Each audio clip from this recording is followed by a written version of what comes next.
नमस्कार, मैं आशीष शुक्ला और आप देख रहे हैं हमारा YouTube channel journalist Ashish Shukla.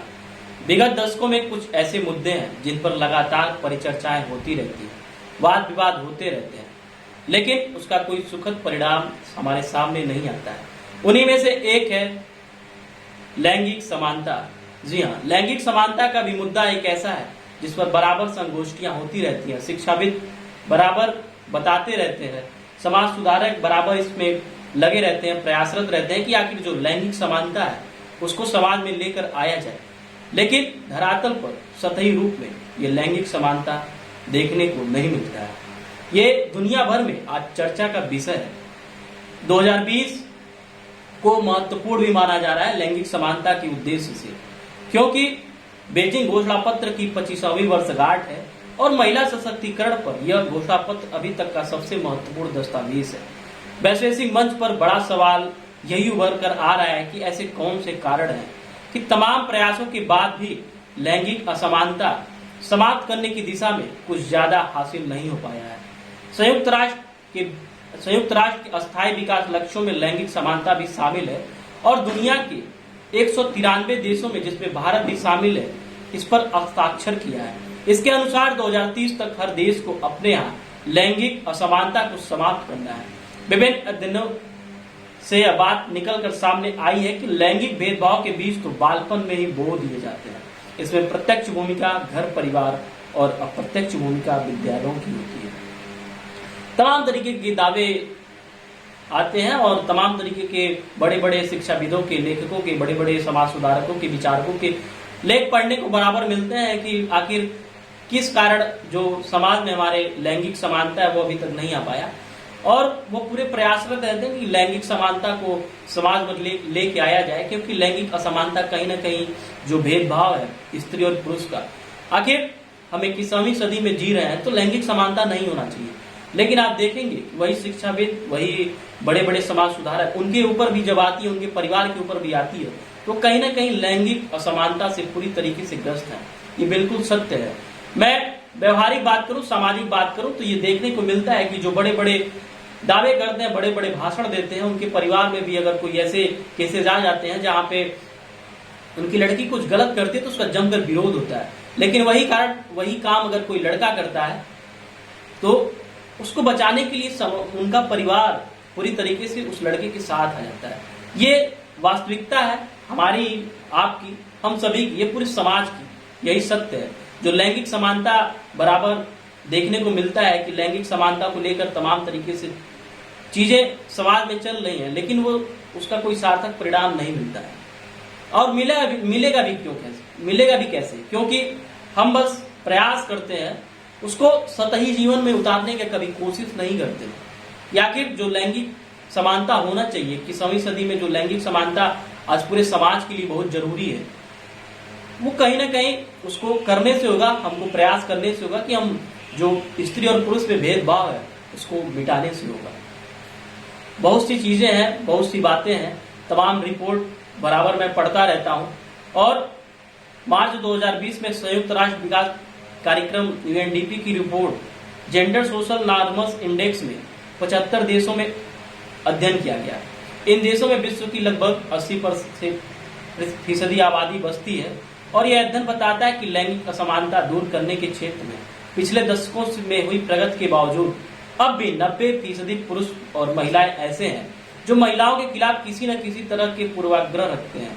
इस अध्ययन से एक महत्वपूर्ण बात निकल कर आई है कि पुरुषों की तरह महिलाएं भी महिलाओं को लेकर पूर्वाग्रहों से ग्रसित हैं।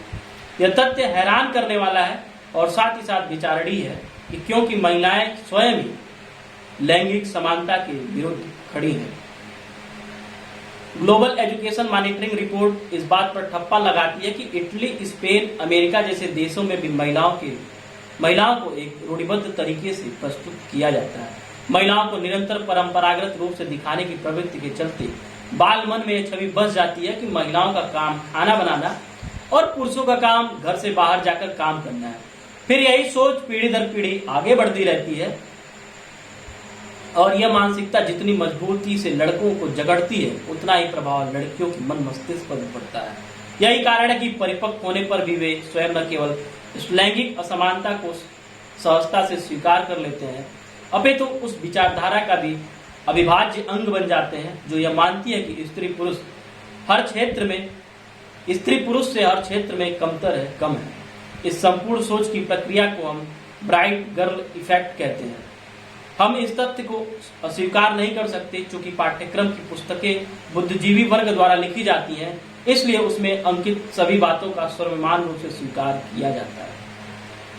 सदियों से बैठी लैंगिक पूर्वाग्रह की सोच पर पाठ्य पुस्तकें स्वीकृति को मोहर लगा देती हैं, इसलिए यह नितांत आवश्यक हो जाता है कि इस बिंदु पर गहराई से विचार किया जाए। यह तो रही किताबी ज्ञान और अध्ययन की बात अगर सामाजिक या फिर धरातली या फिर सतही तौर पर करें तो लैंगिक असमानता सही में अभी भी कहीं ना कहीं हमारे समाज को पूरी तरीके से जकड़ा हुआ है। ये लैंगिक असमानता कब दूर होगी? हमसे, आपसे और पूरे समाज से।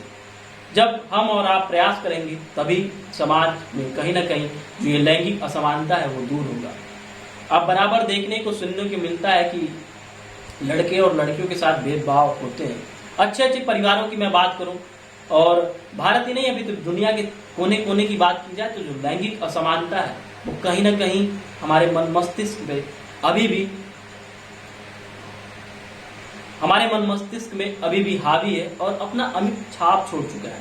ये कैसे दूर होगा ये सोचने का विषय हमको, आपको सभी को सोचना है, क्योंकि महिलाओं के साथ अभी भी अत्याचार कहीं ना कहीं लैंगिक असमानता का एक बहुत बड़ा कारण है, एक बहुत बड़ा मुद्दा है।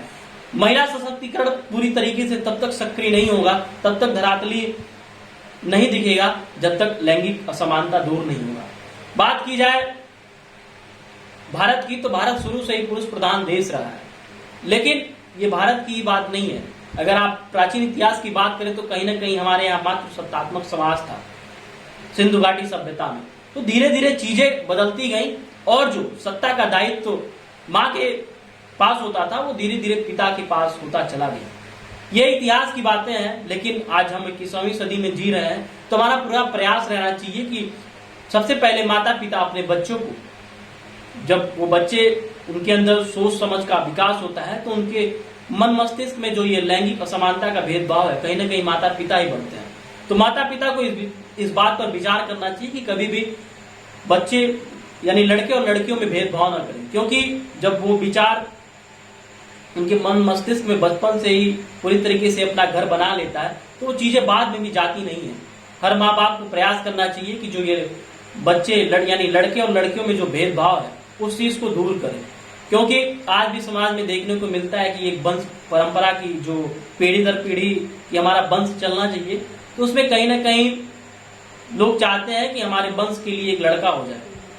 और मैं सत्यता बता दूं, समाज की सच्चाई बता दूं तो कहीं ना कहीं आज लड़कियां अपने माँ बाप की सेवा और उनकी देखभाल लड़कों से अच्छी तरीके से करती है। ये बिल्कुल सत्य है। आपको लग रहा होगा कि मैं एक लड़का होकर लड़कियों का इतना पक्ष क्यों ले रहा हूँ, ये कोई पक्ष नहीं है, मैं बिल्कुल सत्य बता रहा हूँ, बिल्कुल तथ्य के साथ बता रहा हूँ। समाज में तमाम तरीके से चीजें बराबर देखने को मिल जाती हैं जो बार बार कहती हैं, पुरजोर चिल्ला के कहती हैं कि जो लैंगिक असमानता है वो कहीं ना कहीं समाज को पूरी तरीके से तोड़ रहा है, जकड़ के रख दिया है। ये चीजें दूर होनी चाहिए। किताबी ज्ञान तक लैंगिक समानता को हम पढ़ के अब उस समाज को बदल नहीं सकते हैं। उस समाज को बदलने के लिए कहीं ना कहीं उसकी उस ओर उस दिशा में काम होने चाहिए और प्रयास होना चाहिए। प्रयास हमसे आपसे होगा तभी पूरे समाज से हम ये उम्मीद कर सकते हैं कि समाज में लैंगिक समानता पूरी तरीके से आएगा। तो आइए एक प्रयास करते हैं, प्रयास ही नहीं पूरी तरीके से हम एक कोशिश करते हैं और पूरे मनोवृत्ति के साथ, अपने मनबल के साथ ये कोशिश करते हैं कि आने वाले समय में हम पूरी तरीके से लैंगिक असमानता को दूर करने का कठोर से कठोर कदम उठाएंगे और पूरी तरीके से प्रयासरत रहेंगे।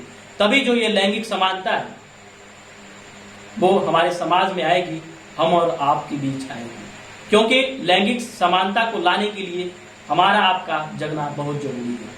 तभी जो लैंगिक असमानता है वो दूर हो पाएगी।